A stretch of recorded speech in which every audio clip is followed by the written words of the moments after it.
Good afternoon, everyone. Welcome to today's webinar on Accelerate Digital Transformation with GitHub. My name is Srivatsa. I would like to give a quick introduction about our company before we actually dive into today's webinar. Canarys has been in the industry for the past 30 plus years and does have the different services across the platform as an organization.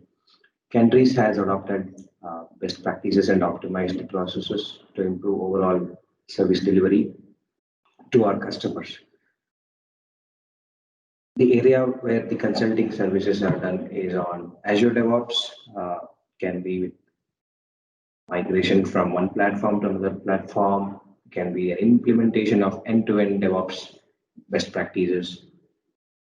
We do have mobility solutions across the platforms, as well as cloud solutions to help you lift and shift your applications from on-prem to the cloud. We also have staffing solutions, as well as consulting around the GitHub platform, end-to-end. Can be an implementation of your GitHub Enterprise on your server, or migrating all your workloads to GitHub platform on the cloud or on premise as well. Few of the rewards and certificates that Canarys is part of. Canarys has also been Partner of the Year as an award finalist in 2014 for Application Lifecycle Management. And we are also DevOps Fast Track Partner with Microsoft, as well as the Gold Partner for the DevOps services. And Canarys has also been verified as the GitHub Partner, where we could extend our services to the GitHub platform as well. So to begin with today's discussion, we would be saying about how we can use GitHub to do the digital transformation.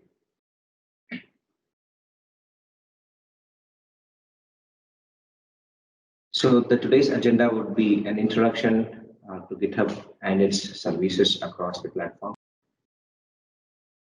Manage your work, update, track, and get the ideas implemented using GitHub Projects. And improving and managing the code quality through all the policies that we have and whatever GitHub offers from the platform.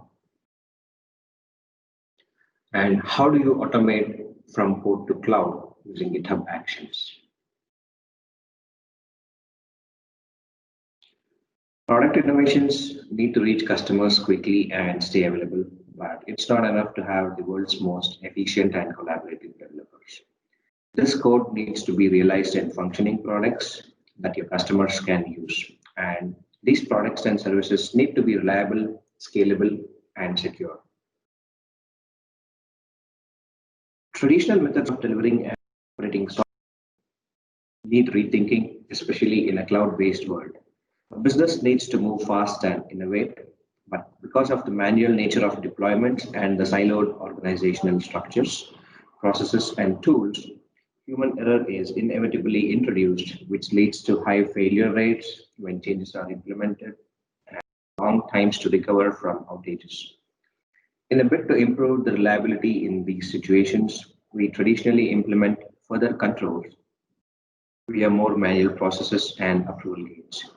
But this does not improve overall system reliability and merely introduces long lead times for changes and low deployment frequency.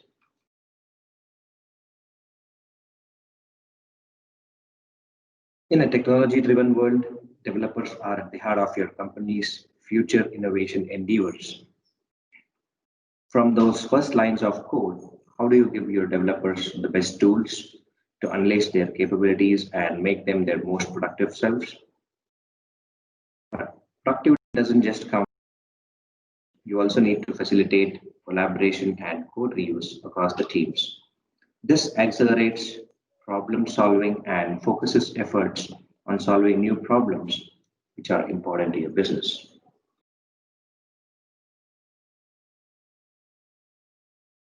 GitHub is also home to the most important and popular open source projects on the planet, from the Linux kernel itself, Kubernetes, and through to today's most popular languages and frameworks such as Go, Angular, React, and .NET Core.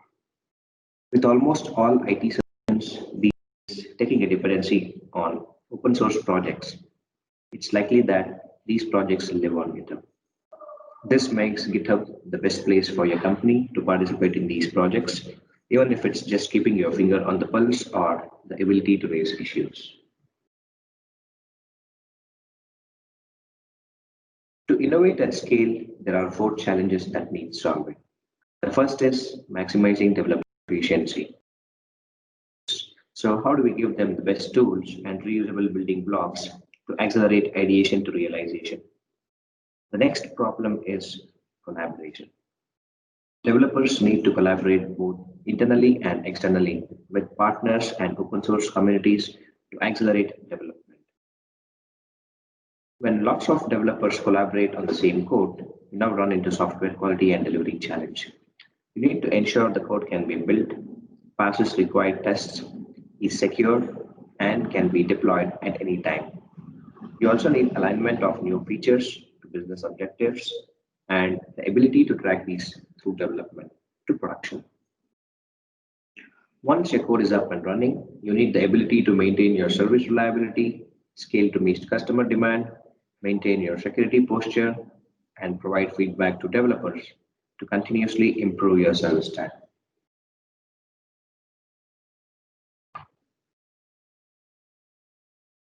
Let's look at how you can maximize the developer efficiency with the most popular and the most productive developer tools on the planet. That is Atom and Visual Studio. They are used by tens of millions of developers. Tools help developers to navigate, write, and fix your code fast, debug, profile, and diagnose with ease. Write higher quality code with comprehensive testing tools which are built in and can be agile, using version control and collaborate efficiently. When implementing open source practices such as reviewing source code in pull requests, developers are often forced to leave their editors to use a simplified web interface or third-party review tool. With Visual Studio's pull request extension and GitHub for Atom, developers can collaborate, manage pull requests, and review the source code changes where it was written directly inside their favorite editors. An application may start with a single developer, but they don't work in isolation. They need to work with their colleagues on a platform that enables asynchronous collaboration across locations and time zones. But your teams also need to collaborate with developers outside your organization, even partners and contractors. You need a way to participate with open source communities and projects, whether you participate or even if you're taking dependencies on open source software and packages in your solution. These open source communities and developers live and collaborate on GitHub.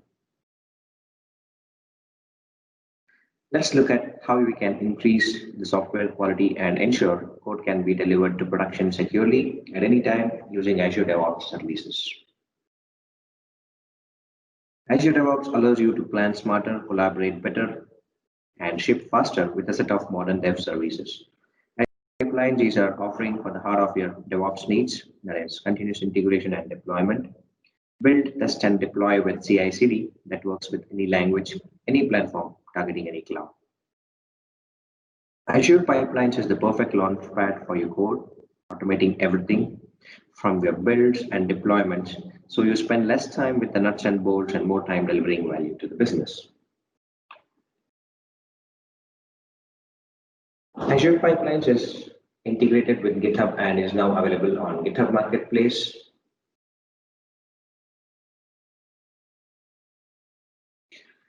Let's have a look at how we can operate with Azure Security and Management, maintaining your service reliability with the ability to scale to meet customer needs, maintain your security posture, and provide developers insights into the health of application to continuously improve.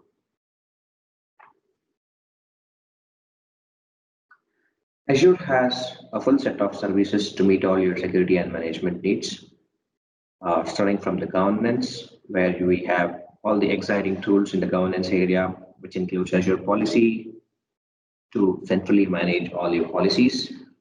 And we do have security with all the industry leading security and uh, in this area that will help you prevent, identify, and remediate security threats. Resiliency, which is easy to architect in Azure, where you have several options, high availability, and disaster recovery, which are cost effective and easy for you. The next one is monitoring, where we have all the capabilities of monitoring in Azure together with Azure Monitor, which includes application insights, log analytics, network watcher, and other monitoring tools.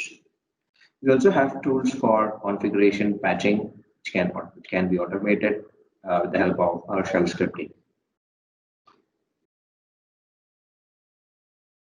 So we've just run through the overall services, all the four areas that enable you to innovate at scale and deliver with confidence. We looked at how we can use Visual Studio and VS Code to maximize the developer efficiency, GitHub to accelerate collaboration and open source development practices, Azure Devops to accelerate the delivery of the products, and Azure Security and Management Services to ensure the products operate reliably, scale, and remain secure.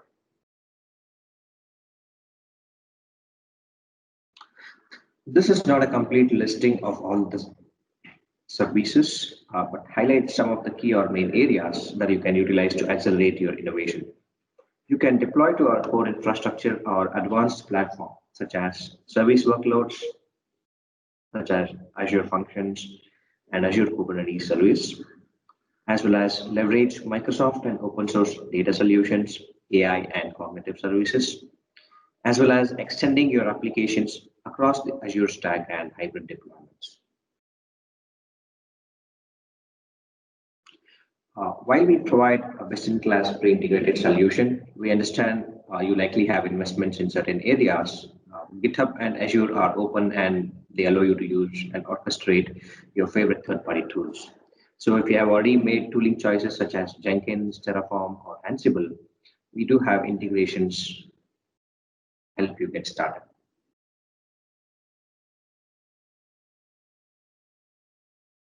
You have more ways to work with GitHub now. If you want to manage all your version control operations, you can use GitHub Desktop, a simplified user interface which helps you in monitoring, tracking all the Git operations. You can now use GitHub extension, which comes for Visual Studio to manage all your GitHub related activities. And you do have GitHub Learning Lab to learn all the features and services what GitHub offers from the platform. And we do have a mobile platform to track and manage our issues and pull requests quickly on GitHub for mobile. So let's see it in action.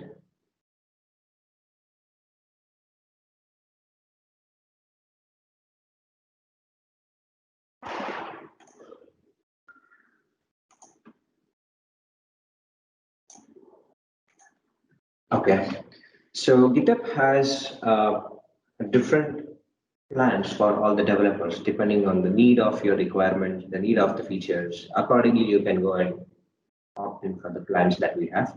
We do have three different plans starting from GitHub Free, which is basic for the teams and developers and which is a free cost, where you would be getting unlimited private and public repositories. You can have unlimited collaborators.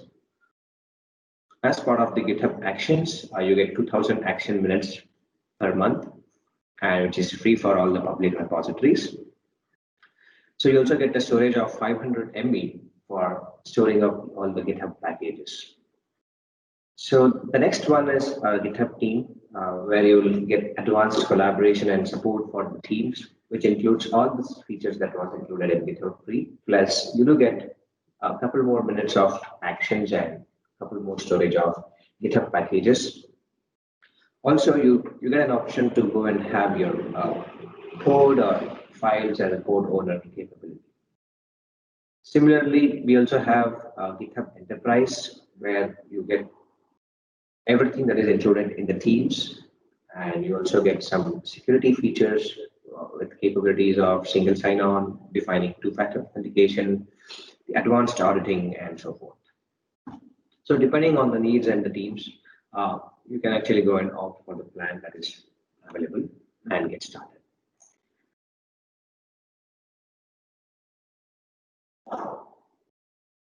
So this is my GitHub profile. So you could see that I do have my profile here.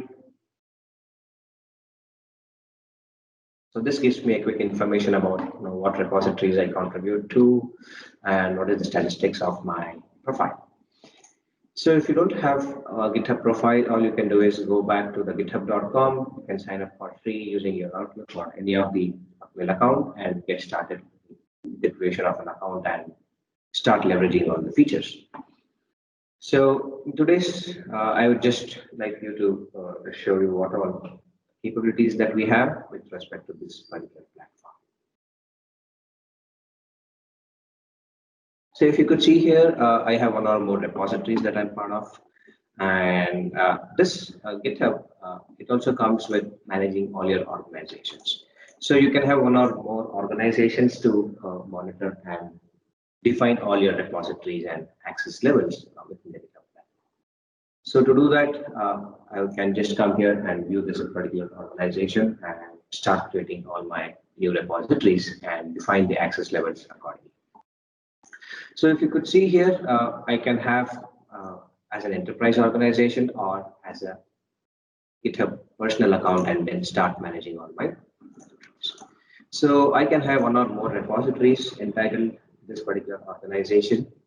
So I'm using Tailspin as a sample repository in today's demonstration. So you could see that this gives me a quick information about what my repository looks like and what information does this have. So this gives me a quick overview of my repositories. So you could see this has a different section that we'll be seeing in today's discussion. So to begin with, I can start defining my set of users within this particular repository by managing the access. So I can have one or more people give access to this particular repository and start sharing the data and get the contributions from. So let us begin with how you can manage your issues, how you can track those issues and monitor all your projects and project management artifact right within GitHub.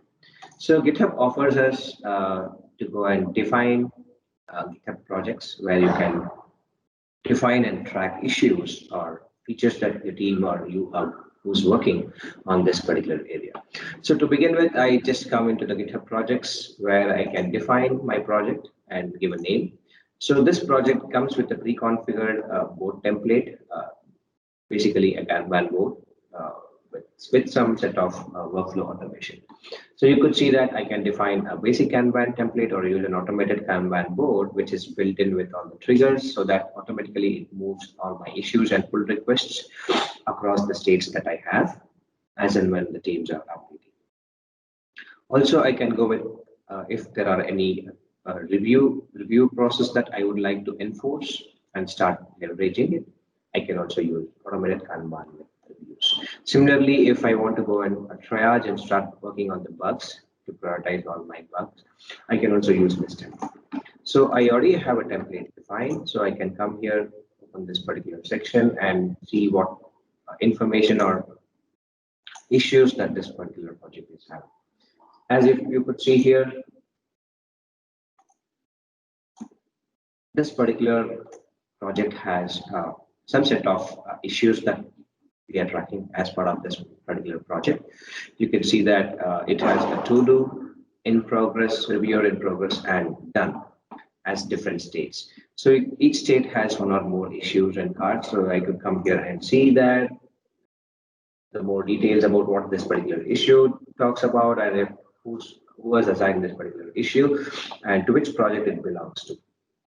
So every issue can also be tracked as part of a milestone. So milestone is just like a kind of sprint or a high level area where you can go and start shipping out all the new features and bug fixes, and can be part of each and every milestone that you try to go and fix this. So this is how I can come here, define my project, have a template configured, and as you can see that this project has an automation workflow that I can go and set here. As and when the card comes to do, I can actually go and move this to the newly added or move the pull request whenever it's added to this particular state. So once you have your projects defined, then I can have my issues created and managed from my issue section. So you can see here, this particular section has one or more issues with all the different labels and milestones that it is part of. So if I open one of the issue type, so I can come here and see that this is how an issue is created. You can define a description, give a proper comment saying that this issue is being worked on and what are the labels that this is part of and who is working on this particular issue, so that I get the complete traceability to understand how my teams are working on issues and how they're tracking it. So I can also define a template within my repository if I want to go and have an issue created. So to do that, all you have to do is come here, define a template called issue, and see if it's a bug report that users are trying to list it out, or if it's a feature request that I or my team has to work on. So that whenever a user comes and creates an issue, so he'll have a template to better define what he's trying to bring in. So you can see here, I can come here and I click on the issue and click on get started. I get a bug report template. So I can just say that describe what is a bug, how do you reproduce, what is the expected behavior, and so forth, so that the teams will be able to reproduce and get the complete information as and when you go and define this particular report. Similarly, I can also define for a new feature request saying that I can suggest an idea what my feature request is and what kind of solution I would like to give, and if there are any alternatives that I have considered, what I have considered, and so forth.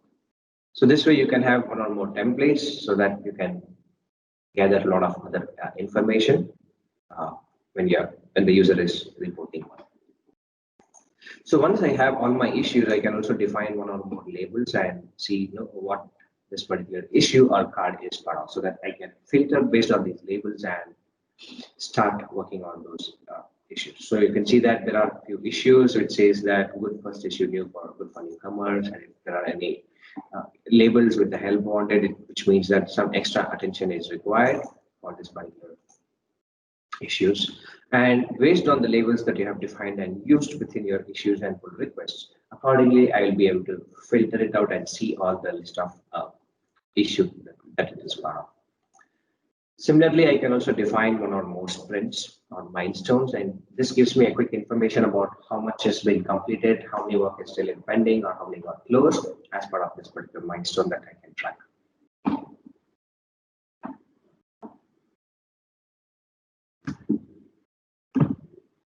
So once I have these projects and issues defined, so I can come back here and I can also have these integrations if I'm using Azure boards as part of my project management. So if I'm using Azure boards and monitor all my backlogs and my feature, etc., I'll have to come here, configure this Azure board, define it to all the repositories, and go back to my Azure boards so that I'll be able to go and track all those issues as and when users are reporting it on my repository. Once I have my issues in place, the next thing is I'll have to use my source control best practices to monitor a secure development workflow. So to do that, you can see that this particular code has to be cloned first and start executing using my local development environment. The good thing about this is, so I can actually go and start downloading this code uh, using a zip folder, or I can open it with Visual Studio or GitHub Desktop. Also, you can now see that I can also use this particular code using my code spaces. So code spaces is a cloud-based environment for me to go and have my development environment spin up on Azure, so that I'll be able to have my development environment in about few minutes, where I'll be able to go and start doing my deployment development and get started. So at this point of time, I'm just bringing in my Visual Studio that is there on my local machine. So since I already cloned this particular repository, I'll not be recloning it again.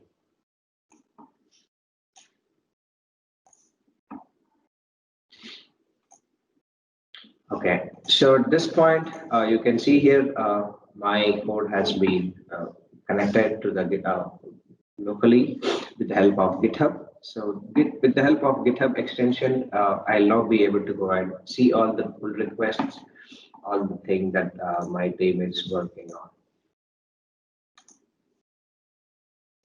So you could see here, I get to see if there are any open or closed pull requests as part of this particular repository when I'm working with GitHub extension.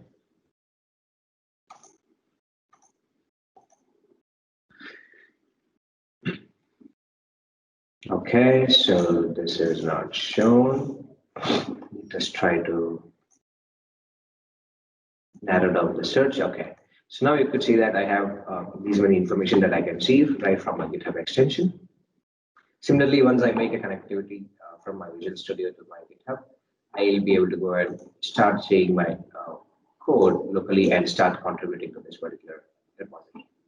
So all the Git operations will be done from this particular Git changes window, where I'll be able to go and pull all the latest changes that is there out of my server. So at this point, as a developer, I would like to modify the code base. So before doing that, I'm just bringing in all the changes that are there on the server, so that I'll be able to go and then modify whatever I'm doing.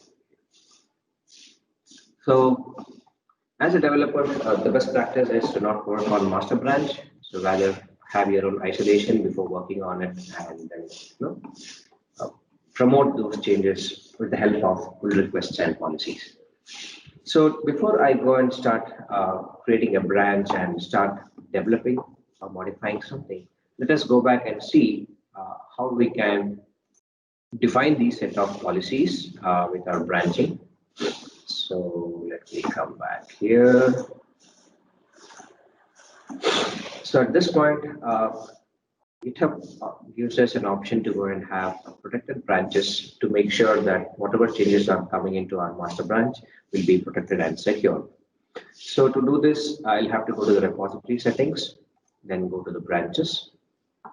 And this is where I can define my branch rule. So I can define one or more branch protection rules so that I can go and enforce policies like disable force pushing, prevent branches from being deleted, and optionally requires some kind of status checks before they go and merge it. So let us go and see how these branch protection rules work.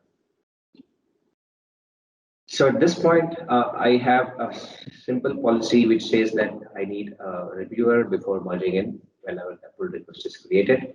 Similarly, we do have different policies that can be enforced, like if it's a stale pull request and when someone tries to approve and push a new commit, I need to dismiss all those pull request approvals. Similarly, if there are anybody, if I'm looking out for a particular owner on a designated file, I can also require a review from that particular code owner. So there are also different other checks that I can enforce whenever I'm running this. These are called as status checks, so that this status check must pass before any branch can be merged from. This will help me to make sure that all these checks have successfully completed before you're merging or promoting the changes from one branch to another branch. So I can also come here and define what are those status checks I'll come into this section later, where if you have more workflows and if you want to execute these build validations as part of your pull request policy, so you can also enforce this. At this point, you can see that I have Azure Sonar Cloud code analysis enabled whenever there's a changes happening, and I do have my .NET Core workflow which I am executing as part of this particular policy. Similarly, I do have other section rules like require signed commits or linear history or include administrator and so forth. So once I have this defined as a branch protection rule, whenever there's a modification and a pull request created, I'll have these things validated against my policies. So at this point, let us go back to our Visual Studio. So this is where I would like to come here, create a new branch. This branch will be based out of master branch. I will just say, what's our playground? And when I click on create, you can see that automatically the branch is being set and checked out to my what's our playground branch. So this branch is not available yet on my server. So I can just come here, modify if there are any things. So, and once I do any modifications, I can come here and add an comment message saying that captions are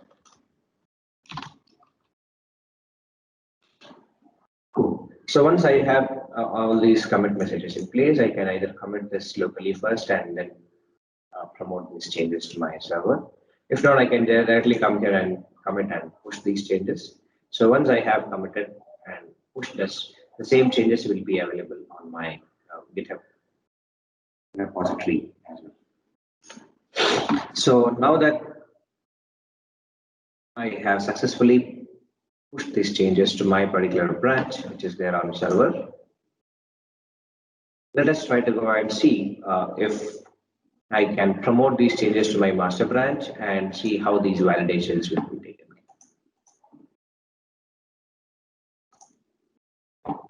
So let's go back.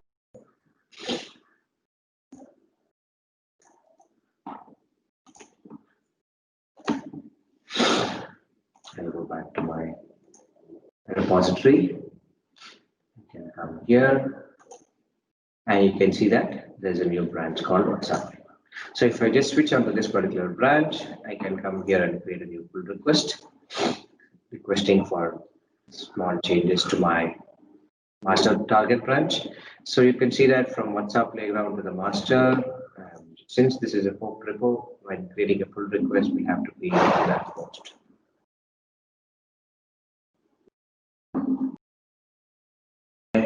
So there are no changes from this particular branch. So let us try to go and modify some more things.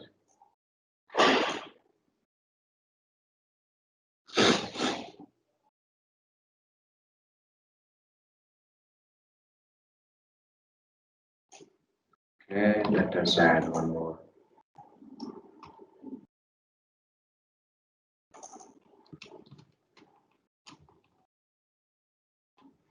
Right, so we've modified some more. We will say this commit all and push this now. So now that I have these changes introduced again, just trying to create the changes again and then try to create a pull request at this point of time. So you could see that we have this pull request coming in. I'll just go and create a pull request. So this pull request is created now from the branch called WhatsApp to the master target branch. So once the pull request got created, I can assign this particular pull request to myself. I can add a label to this saying that this can be an enhancement, the development part, and link any kind of labels, and you can also link to what project this pull request is part of. And if there are any milestones that this particular thing is part of, I can also associate those to my milestones. And if there are already linked issues that I would like to address, so I can also address or associate these issues, which will be part of my pull request. So this is my pull request conversation tab, where I'll be able to track the complete timeline from the moment this got created, who was assigned, what changes it went through, and so forth. So as part of this particular pull request, I can also see what all commits this pull request is part of. And since the protected branch policy is enabled, we do have these many checks that are in progress whenever there's a pull request created. So you can see that these are some different checks that it has been executing. So one such check is I'm just running a code analysis. I'm also trying to check for the security compliance issues. And I'm also checking out if my code is healthy based on the analysis I'm trying to do here. And there are some other workloads that it is being part of, which is being executed. And I can also come here to see what all files got changed, if there are any reviews that is requested. I can also submit it for my own review and get this particular pull request review. So once I have this pull request in place, I have something called Github Actions, where I have all these workflows defined. So you can see here, this is the workload that it is being executed. So for some reason this got failed, nothing to worry. The deployment step got failed, but this is where all our continuous integration and continuous deployment would go in. So you can see here, I have defined it, the workflows here for this particular run. So it can be a build stage or a deployment stage.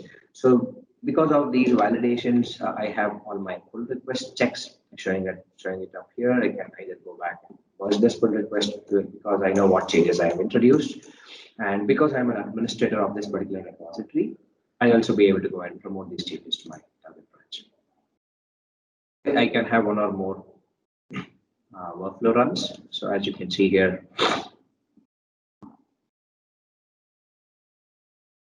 this pull request.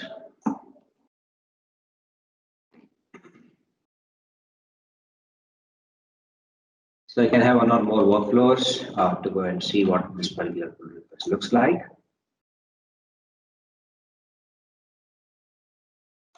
All right, so now let us go back and see what are the different workflows that we have. So here, this has these very workflows. I can actually go and see what is a particular workflow file, how does it look like. And I also get a live console saying that, hey, this is how your workload is executing. So this is a live console that you get to see the live status of your action being executed. GitHub Actions is the place where you define all your CI and CD workflows. So you can see here, because there are a few other workflows defined in this particular workflow file, this is how my workflow looks like in a GitHub action. So let us go and try to complete this particular pull request merge because I'm using all my administrative privilege and trying to merge this branch. And once this particular is completed, I can now go and you can see that delete merged branch bot has completely removed this particular branch called sublet now. Now that this has been completely removed, I can actually go back to my actions. This is where you can see the pull request got successfully merged and a continuous integration action has been triggered. Now, an action workflow can be defined straight away from your repository hub, where you can come here and choose a workflow template. Depending on what code you have in your repository, accordingly the template starter would be recommended for us.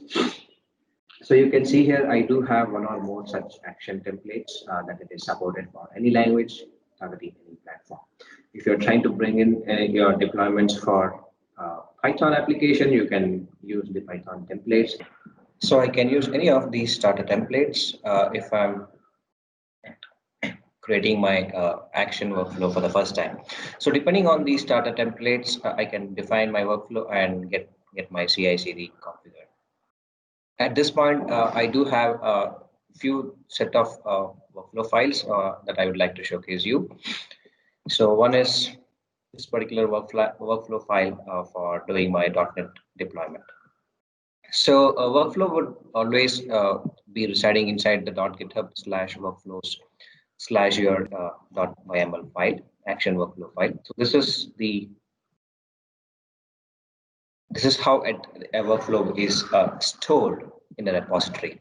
So a workflow starts with a workflow name, can be your definition name that you define, and an event against which this workflow would be triggered.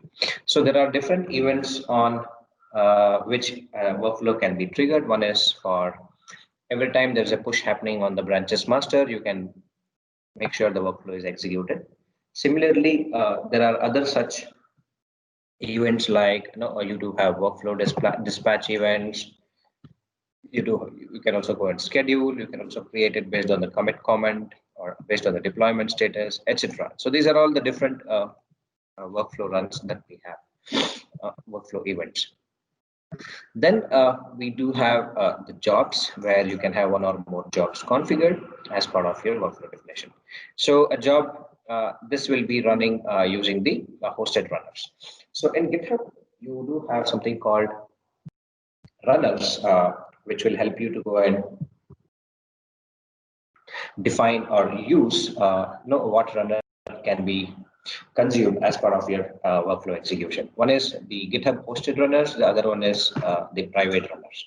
So all your runners can be defined straight away from your repository actions tab, where I can come here and define my self-hosted runners if there are any. And if I want to use the GitHub hosted runners, I can just consume by using Ubuntu latest, or there are any other platforms that it supports. So it supports both Windows, Mac, and Linux. So you can come here and see that if I want to go and add a runner, I can bring in any of the platform that it is supporting here. So this runner can be configured on your build infrastructures, or you can still consume it if you are using the GitHub hosted runners, where GitHub will be monitoring and you'll be getting 2000 action minutes for free every month. Then I do have my workflow, which says it'll try to check out the code first, then setting up the .NET Core environment, because this is a .NET web app, .NET Core web app, installing all the dependencies by restoring the .NET components, doing a build test, and uploading an artifact straight within my GitHub artifacts. Once I have these artifacts in place, I'm just doing a job called deployment job, where trying to download a build artifact, do a deployment to my Azure web app. So this deployment can be done on any of the other platforms as well, apart from your Azure web app. You can also bring in any of the actions that are there in the marketplace to update your work items or anything. So you can see here we do have some actions like update work item state. So things like that. So we can bring in any of these marketplace actions that is available and use it in our workflows. So this is how you define your CI and CD workflows. So if you're doing it for a web app, or for a virtual machine, or for a container-based workflow, anything that you want to define it can be defined straight within your workflow. So as part of your secure development workflow, security is also concerned when we are implementing all these best practices to achieve DevOps. So within your repository, we do now have something called security, where you'll be able to get all the define your security policies for your repository. So how one can securely report if there are any vulnerabilities related to the repository in this. Similarly, define if there are any advisories for the vulnerable components, for all the security advisories that can be defined here, like define advisory policies as such. And with the help of Dependabot alerts, it will help you to track all the known security vulnerabilities with all the manifest files that we have. And also you can do a code analysis with the help of CodeQL tool. With the help of CodeQL, you can also come here and define all the alerts that it is part of, and it throws you an alert saying that, hey, this is how this is what the alert is, and this will be a remediation step, and what will be the level of warning or vulnerable error of this particular security component. So you can see that this gives me a complete reference of all the OWASP, the types of errors, the type of remediations and recommendations for these vulnerable components. So all this is used because we have a workflow defined for the code QL using the this particular workflow. So you can see that this particular workflow file has a matrix build which runs on analyzes for C# as well as the JavaScript file. So if I go and define my workflow file and see that, you can see that this has a scheduled event which runs on every day, and it uses Ubuntu latest. And this support for running your code QL analysis is done for C# and JavaScript. So with the help of this particular workflow file, I have all these security components detected whenever there's a check-in happening in this particular repository. So this way you'll be able to go and monitor all your components, third-party components, etc. So as part of my code analysis, I also use cloud that we were having. If I want to go and log in, so you can see that because this particular Sonar is integrated as part of my status check every time there's a check-in happening. So you could see that every time there's a modification happening in my code, this will also at the backend. So I would like to just log into this so that the Sonar cloud analysis is also done whenever there's a modification happening in your repository. So that way I'll be able to go and track and make good critical decisions about this. So this is about how you can secure and bring in security from the moment you check in the code and see if there are any vulnerable components or if there are anything that you want to team members in a standard way. That can also be done there. So once you have all your actions, you can also define and consume all the packages that you can host within your repository. You can see that I have this particular repository has something called GitHub packages, which is being used. So you can see that I can have my GitHub container registry as well as part of this particular package. So it can either be a Docker, it can be a Maven or NPM or NuGet. Any of these packages can be published, and this is how it looks like whenever you publish your package and see the statistics of it. You can see that the last published date was 13 minutes ago because we had a new build running. And you can see that this is my particular package version, the recent image that has been pushed to this particular container repository. So this way I'll be able to go and monitor all the different versions that this particular package is coming from. And if I want to go and bring in any of these packages, or if I want to go and delete this, I can also delete and make sure this can also be consumed in my workflow action run. So this way, I can also use GitHub packages to monitor and consume package management. So the next thing I would like to explain is about the wiki feature. We know that we use a lot of technical documentation, and this requires a lot of iterations as and when the document is emerging. So it can be a how-to guide for the contributors who would like to come here and start working on this particular repository, or it can be a pure module documentation which explains what modules this repository has and how one's approach should be in developing all these modules or services. So this way, GitHub Wiki will help you to monitor and revise every time you have a new update for your docs that you added. So you can see here, I have all the sidebars with all the different template experience, and this also gives me all the complete set of product documentation that this particular page has, and how I can use this particular documentation and start bringing in the collaboration side by side.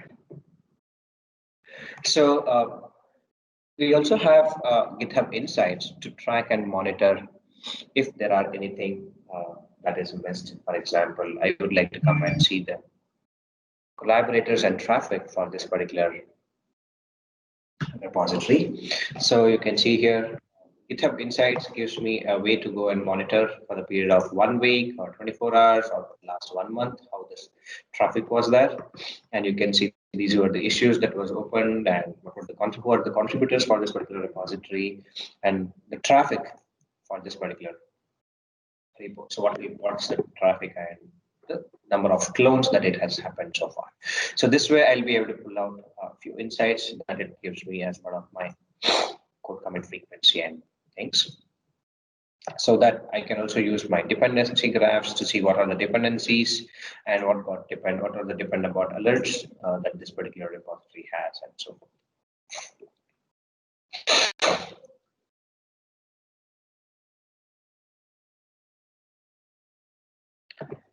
So I can also see what is the network graph, the timeline of most recent commits for this particular repository, and how many forks have been done so far, the moment the repository was originated, and so forth. So this way I'll be able to bring in a few insights, which can talk to my repository and get the details. So as part of my integrations, I can also use any of my integrated apps with GitHub to leverage more features. For example, I can bring in Azure Pipelines and configure it so that I can use Azure Pipelines in my source code to define my CI/CD workloads and leverage it whenever there's a modification happening in my code. Similarly, I can have an integration with Sonar Cloud. I do have an integration with White Source to bring in all the open source and third-party components and compliances issues and so forth. So this is how you can integrate and start leveraging all these capabilities in lifecycle management. So with this, I would like to go back to my slides. We're almost in the end of the session.